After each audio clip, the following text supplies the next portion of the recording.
کیا صحیح بخاری کی وہ سیاہ پرچم والی حدیث شیعوں کے علم کو ثابت کرتی ہے؟ بخاری کیا پورے کتب ستہ میں کوئی سیاہ پرچم والی حدیث ہی موجود نہیں ہے؟ آپ کو کہاں سے مل گئی بخاری میں سیاہ پرچم والی حدیث؟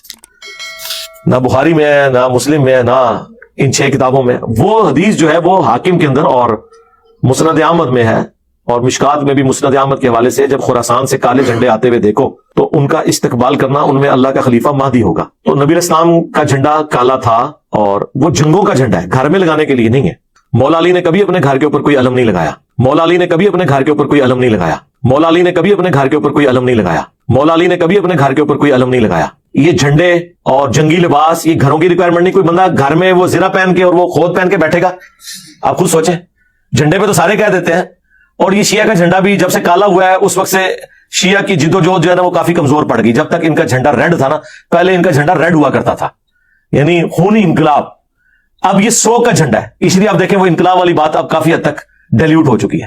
ہم کہتے ہیں کہ اگر کسی نے اپنی پولیٹیکل ایفیلیشن کی وجہ سے ضرور جھنڈا لگانا لگائے، لیکن اسے دین بنا کے پریزنٹ نہ کرے. پی ٹی آئی کا جھنڈا لگانا ہے، نون لیگ کا لگانا ہے، آپ نے فضل الرحمان صاحب کا لگانا ہے، ٹھیک ہے، پاکستان کا لگانا ہے اور کسی ملک کا لگانا ہے، آپ ضرور لگاتے رہیں، وہ آپ کا رائٹ ہے، لیکن اسے مذہبی ایکٹیویٹی نہ بنا کے پیش کریں. یہاں تو مذہبی جھنڈے بن گئے نا. بریلویوں نے میلاد کے جھنڈے جو ہے وہ اسپیسیفکلی کس طرح وہ 3 کلر اس میں دیے ہوئے ہیں، عبد القادر جیلانی کے مزار کا، احمد بریلوی کے مزار کا، اور پھر جو ہے حکومت خضرا کی نسبت کے ساتھ، اور اس طریقے سے دیوبند نے وہ خلافت راشدہ والا وہ 5 رنگا جھنڈا بنا کیا ہوا ہے. رات کو میں دیکھ رہا تھا ادھر، یعنی پورے مینار کے اوپر وہ جھنڈا لٹکا ہوا ہے جی. کئی تھان لگے ہوں گے اس کے اوپر.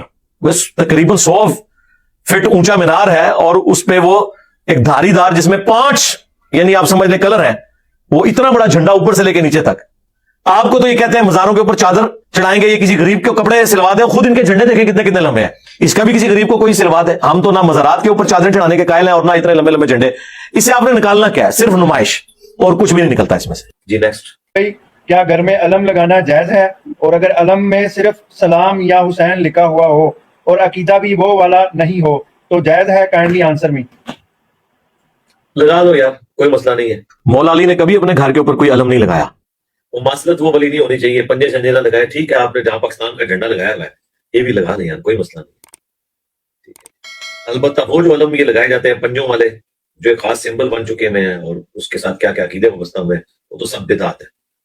ٹھیک ہے، تو سلام یا حسین نہ صرف لکھیں، میری مانے تو آپ اس پہ سلام یا رسول بھی لکھیں، سلام یا علی بھی لکھیں، حسن بھی لکھیں، فاطمہ بھی لکھیں، ساروں کے نام لکھیں نا. جی نیکسٹ. مولا علی نے کبھی اپنے گھر کے اوپر کوئی علم نہیں لگایا. لگا لو یار، کوئی مسئلہ نہیں ہے. کیا کہنا کیا چاہ رہے ہیں بھائی آپ؟